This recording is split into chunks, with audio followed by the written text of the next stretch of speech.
Hello viewers, कैसे आप सभी। आशा करते हैं आप सभी बिल्कुल बढ़िया होंगे और जो डेली की हिंदी की सीरीज़ की वीडियो आ रही है देखते होंगे। तो चलिए आज फिर स्टार्ट करते हैं हमारी हिंदी की नेक्स्ट सीरीज़ की, जिसमें आज हमारे कुछ स्थायी भाव यानी रस वगैरह रहेंगे और वाक्यांश के लिए एक शब्द रहेगा और कुछ शुद्ध अशुद्ध वाक्य रहेंगे। तो हमारा क्वेश्चन 407 नंबर, स्थायी भावों की कुल संख्या कितनी है? 9, 10, 11, 12। तो राइट आंसर रहेगा हमारा ए, 9 होती है स्थायी भावों की संख्या। तो नेक्स्ट क्वेश्चन आता है हमारा, शांत रस का स्थायी भाव क्या है? जुगुप्सा, क्रोध, शोक, निर्वेद। तो राइट आंसर जो रहेगा वो डी, निर्वेद रहेगा शांत भाव का स्थायी भाव। नेक्स्ट क्वेश्चन आता है, श्रृंगार रस का स्थायी भाव क्या होता है? उत्साह, शोक, हास, रति। तो राइट आंसर जो रहेगा हमारा वो डी रहेगा, रति होता है श्रृंगार रस का स्थायी भाव। ये रस बार बार पूछे जाते हैं जो हमें क्या है कंफ्यूज कर देते हैं। नेक्स्ट क्वेश्चन आता है, विषम स्थायी भाव किस रस में होता है? हास्य, शांत, अद्भुत, विभत्स। तो राइट आंसर जो रहेगा वो सी रहेगा, अद्भुत रस में विषम स्थायी भाव क्या होता है? अद्भुत रस में होता है। नेक्स्ट क्वेश्चन है, किल करे मैं नेहे निहारू इन दांतों पर मोती वारू। इन पंक्तियों में कौन सा रस है? वीरस, शांत रस, वात्सल्य आएगा। गलती से ये तसल्य लिखा होगा तो राइट आंसर आपका सी रहेगा, वात्सल्य रस का प्रयोग हुआ इसके अंदर।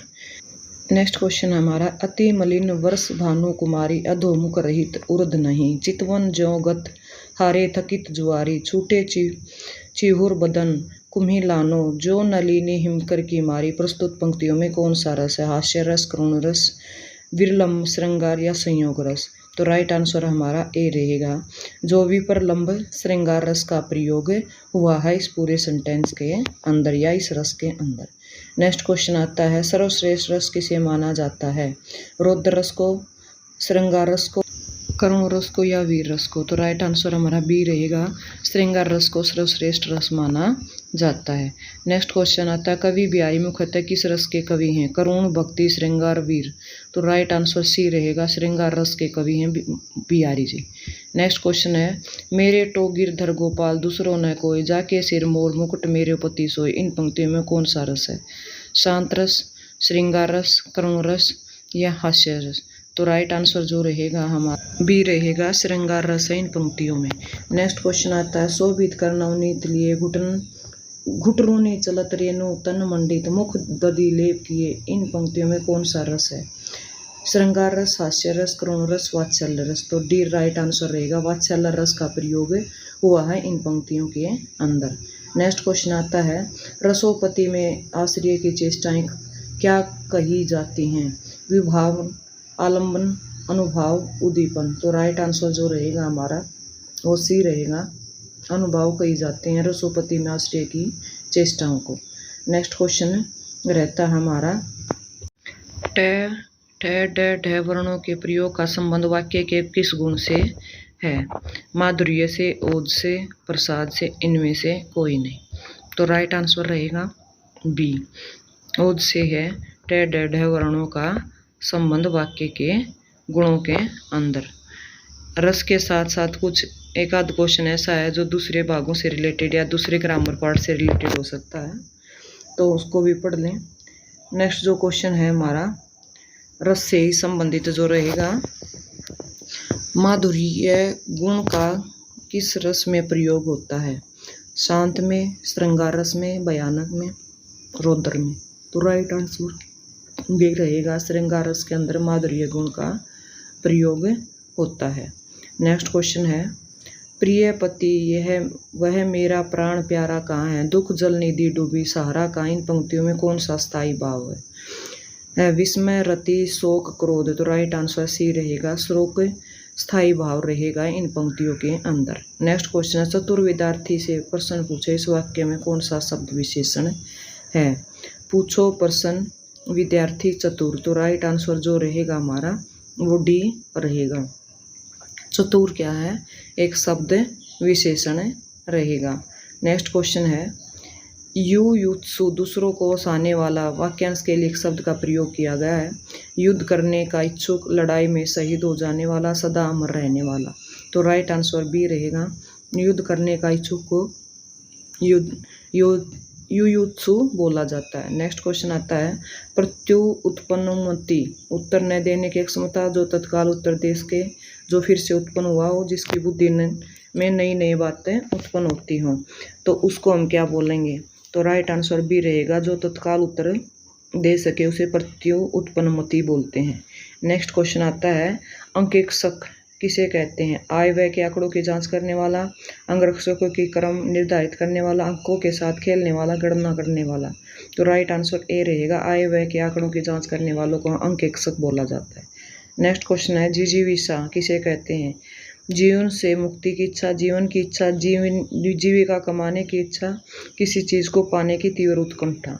तो राइट आंसर बी रहेगा, जीवन की इच्छा को जिजीविषा बोलते हैं। नेक्स्ट क्वेश्चन है पार्थिव क्या होता है?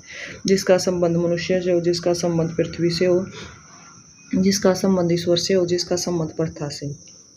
तो राइट आंसर हमारा बी रहेगा, जिसका संबंध पृथ्वी से हो उसको पार्थिव, पृथ्वी से उसको पार्थिव बोलते हैं।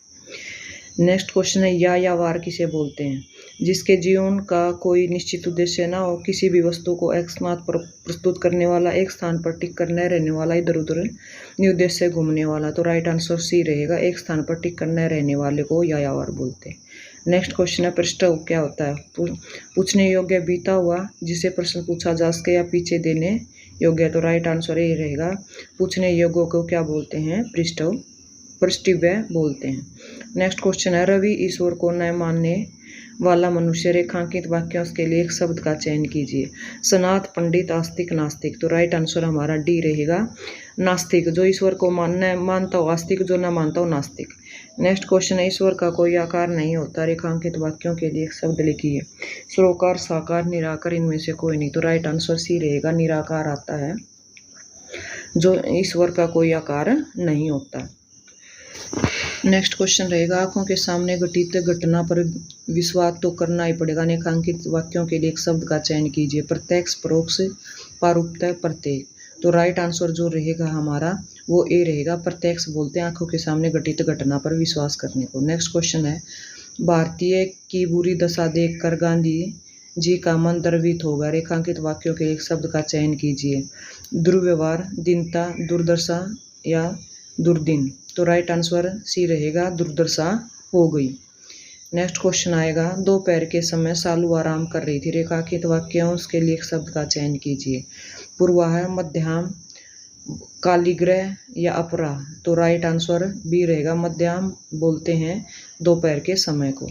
नेक्स्ट क्वेश्चन आते हैं वैभव को उस विद्यालय में इम्तिहान लेने वाला बनकर जाना है, रेखांकित वाक्यांश के लिए एक शब्द का चयन कीजिए। विशेषज्ञ, परीक्षक, अध्यापक या समन्वयक। तो राइट आंसर बी रहेगा, परीक्षक बनकर जाना है। नेक्स्ट क्वेश्चन है ममता कम बोलती है, रेखांकित वाक्यांश के लिए एक शब्द का चयन कीजिए। समभाषी, मृतभाषी, मितभाषी, मृदुभाषी। तो राइट आंसर जो रहेगा वो सी रहेगा, मितभाषी का प्रयोग किया जाता है कम बोलने वाले शब्द के लिए। नेक्स्ट क्वेश्चन आता है हमारा विवेक ने श्रेष्ठ कुल में जन्म लिया है, रेखांकित वाक्यांश के लिए एक शब्द का चयन कीजिए। कुलीन, समकालीन, कुल श्रेष्ठ, कुलभूषण। तो राइट आंसर हमारा ये रहेगा, कुलीन शब्द का प्रयोग किया जाता है श्रेष्ठ कुल के लिए। नेक्स्ट क्वेश्चन आता है अनुपम बहुत ध्यान से पुस्तक पढ़ रहा है, रेखांकित वाक्यों के लिए शब्द का चयन कीजिए। सरलता, धैर्य, तन्मयता, धीरज। तो राइट आंसर जो है वो सी, तन्मयता शब्द का प्रयोग किया जाता है बहुत ध्यान से के लिए। नेक्स्ट क्वेश्चन है जो ममता में रहित हो, निरामय, निर्मोही, निर्मम, निष्ठुर। तो राइट आंसर आएगा हमारा सी, निर्मम बोला जाता है जो ममता से रहित होते, ममता का मतलब ममता से रहित। नेक्स्ट क्वेश्चन आता है जानने की इच्छा रखने वाला, विज्ञ, जिज्ञासु, ज्ञानी, ऋषि। तो राइट आंसर हमारा बी रहेगा, जानने की इच्छा रखने वाले को क्या बोला जाता है? जिज्ञासु बोला जाता है। नेक्स्ट क्वेश्चन रहेगा हमारा कौन सा वाक्य शुद्ध है? रामचरितमानस एक धार्मिक ग्रंथ है, रामचरितमानस एक धार्मिक ग्रंथ है, रामचरितमानस एक धार्मिक ग्रंथ है, रामचरितमानस एक धार्मिक ग्रंथ है। देखने में सभी सही हैं लेकिन राइट आंसर हमारा ए रहेगा, जिसमें रामचरितमानस एक साथ है। नेक्स्ट क्वेश्चन आता है हमारा पलकों को गिराए बगैर अपलक, उन्मिलित, निमिलित या निर्निमेष। तो राइट आंसर जो रहेगा हमारा वो डी रहेगा। निर्निमेष बोला जाता है पलकों को गिराए बगैर, जो वाक्यांश के लिए एक शब्द का प्रयोग हुआ है। नेक्स्ट क्वेश्चन आता है, जिसको सिद्ध करने के लिए अन्य प्रमाण की जरूरत नहीं है, वाक्यांश के लिए क्या शब्द होगा? प्रमाणित, सिद्ध, प्रमाण, स्वयं सिद्धि। तो राइट आंसर जो रहेगा हमारा वो डी रहेगा।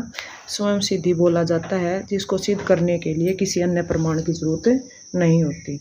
नेक्स्ट जो क्वेश्चन है, ज्ञान प्राप्ति की इच्छा रखने वाले व्यक्ति को क्या कहते हैं? ज्ञानी, इच्छुक, पिपासु, जिज्ञासु। तो राइट आंसर जो रहेगा हमारा वो डी रहेगा। ज्ञान प्राप्ति करने वाले को हम क्या बोलेंगे? जिज्ञासु बोला जाएगा। नेक्स्ट क्वेश्चन आता है हमारा, जिसे धर्म में निष्ठा हो, वाक्यांश के लिए एक शब्द क्या होगा? धार्मिक, धर्मप्राण, धर्मनिष्ठ या धर्मात्मा। तो राइट आंसर सी रहेगा। धर्मनिष्ठ बोला जाता है जिसे धर्म में निष्ठा होती है। नेक्स्ट क्वेश्चन है, दक्षिण पूर्व के बीच की दिशा को क्या बोलते हैं? ईशान, वायव्य, आग्नेय या नैऋत्य। तो राइट आंसर जो रहेगा सी रहेगा। आग्नेय बोला जाता है। दक्षिण पूर्व के बीच की दिशा को हम आग्नेय बोलेंगे। नेक्स्ट क्वेश्चन आता है, किसी पक्ष का समर्थन करने वाला वाक्यांश के लिए एक शब्द है? पक्षपाती, पाक्षिक, समर्थक, अधिवक्ता। तो राइट आंसर जो रहेगा वो बी होता है। पक्षपाती बोला जाता है किसी भी धर्म को समर्थन करने वाले शब्द को। नेक्स्ट क्वेश्चन आता है, जिसका अनुभव किया गया हुआ है अनुभवी, अनुभूत, अनुभव योग्य, अनुभाव्य। तो राइट आंसर जो रहेगा वो बी रहेगा। अनुभूत बोलते हैं जिसका अनुभव किया गया। नेक्स्ट जो क्वेश्चन आएगा, जो सबके मन की बात जानता, वाक्यांश के लिए एक शब्द होगा? अंतर्वेदी, अंतर्ज्ञानी, अंतर्यामी या अंतर्भाव। तो राइट आंसर हमारा सी रहेगा। अंतर्यामी बोला जाता है जो सबके मन की बात जानता हो। नेक्स्ट जो क्वेश्चन है, और भगवान होता है अंतर्यामी। नेक्स्ट क्वेश्चन है, जहाँ मन, वाणी और इंद्रियां नहीं पहुंच सके उसे क्या कहते हैं? अवार्ड, मन, सागोचर, अतीन्द्रिय, इंद्रियातीत या आगे। तो राइट आंसर जो रहेगा हमारा वो बोलते हैं ए। अवार्ड, मन, सागोचर को जहाँ मन, वाणी और इंद्रियां नहीं पहुंच सके बोला जाता है। नेक्स्ट क्वेश्चन आता है, वाक्य के शुद्ध भाग का चयन कीजिए। यह निस्संदेहपूर्वक कहा जा सकता है कि आत्मकथा लिखना जीवनी लिखने से भी कठिन काम है, कोई त्रुटि नहीं है। तो क्वेश्चन ए निश्चिंतापूर्वक कहा जा सकता है, या आत्मकथा लिखना जीवनी से भी कठिन काम है या कोई त्रुटि नहीं। तो राइट आंसर जो रहेगा हमारा ए रहेगा। एक निस्संदेहपूर्वक कहा जा सकता है, तो ये त्रुटि रहेगी। नेक्स्ट क्वेश्चन आता है हमारा, वाक्य के अशुद्ध भाग का चयन कीजिए। आजकल भारत के कारखानों में एक से बढ़कर एक श्रेष्ठतम वस्तु बनकर निकल रही है, क्या कोई त्रुटि नहीं है? तो ऑप्शन रहेंगे हमारे, आजकल भारत के कारखानों से एक से बढ़कर एक श्रेष्ठतम वस्तुएं बनकर निकल रही है, कोई त्रुटि नहीं है। तो राइट आंसर जो रहेगा हमारा वो बी रहेगा।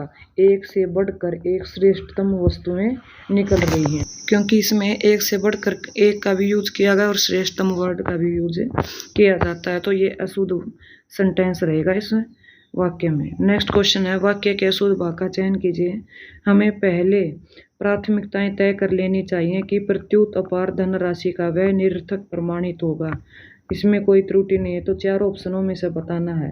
तो राइट आंसर जो रहेगा हमारा वो बी रहेगा। प्रत्युत अपार धनराशि का व्यय, अपार राशि भी है और प्रत्युत भी है, तो दोनों शब्दों का एक साथ प्रयोग नहीं होता, तो इसलिए बी क्या रहेगा?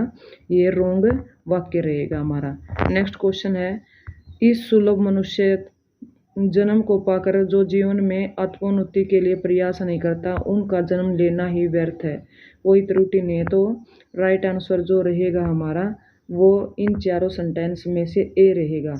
इस सुलभ मनुष्य जन्म को पाकर, तो राइट आंसर है आपको पता चल गया, क्योंकि सुलभ के साथ मनुष्य जन्म भी यूज में किया गया है, तो इसलिए इसका रॉन्ग आंसर ए है।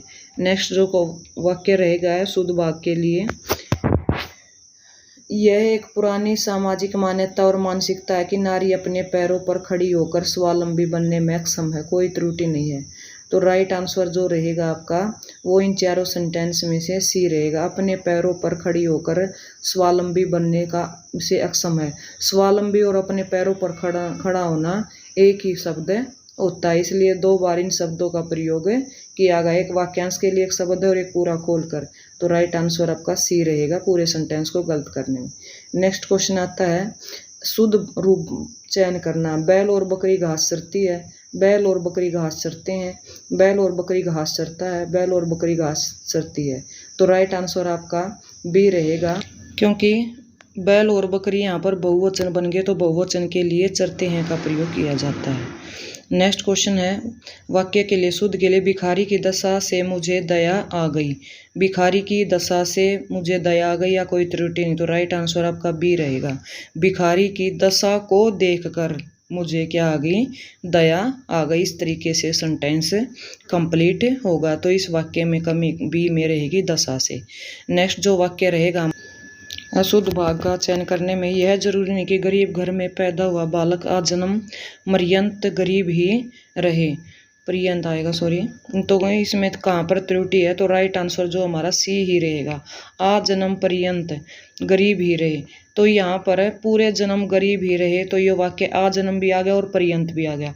तो इसलिए अशुद्ध वाक्य क्या रहेगा हमारा, सी रहेगा वाक्य की दृष्टि से। नेक्स्ट क्वेश्चन आता है हमारा अशुद्ध ही छाटना। डॉक्टर के कहने पर मैंने शाम सुबह लंबी सैर करना जाना शुरू कर दिया। तो त्रुटि बताइए। तो यहाँ पर आपको दिखाई दे रहा होगा सुबह शाम आता है, न कि शाम सुबह। तो राइट आंसर बी रहेगा, मैंने शाम सुबह लंबी सैर पर जाना शुरू किया। नेक्स्ट वाक्य जो बताना है वाक्य की दृष्टि से अशुद्ध जो शब्द है, क्षमा कीजिए मैं कल नहीं आ पाऊंगा क्योंकि मैंने पटना जाना है। कोई त्रुटि है, क्षमा कीजिए मैं कल नहीं आ पाऊंगा क्योंकि मैंने पटना जाना है, कोई त्रुटि नहीं है। तो राइट आंसर आपको दिखाई दे रहा है कि मुझे कहाँ पर सी रहेगा, क्योंकि मुझे कहाँ पर जाना है, पटना जाना। तो मैंने की जगह मुझे का प्रयोग आएगा। थैंक यू व्यूअर्स, ये आज के हमारे हिंदी ग्रामर के क्वेश्चन रहे हैं। आशा करते हैं आपको समझ में ज़रूर आएंगे और इस तरीके के क्वेश्चन बार बार एग्जाम में पूछे जाते हैं। तो प्लीज़ ध्यान से देखें और क्वेश्चनों को पूरा करने की कोशिश करें। अगर आपको ये वीडियो पसंद आती हैं तो प्लीज़ हमारे चैनल को शेयर करें, सब्सक्राइब करें और लाइक करें ताकि हमारा हौसला बना रहे और आपके लिए ऐसी वीडियोज़ बनाते रहें। इस सीरीज़ के बाद हम नेक्स्ट सीरीज़ लेकर आएंगे। आशा करते हैं वो भी आपको पसंद आएगी। मिलते रहेंगे ऐसी ही नॉलेजेबल वीडियो के साथ।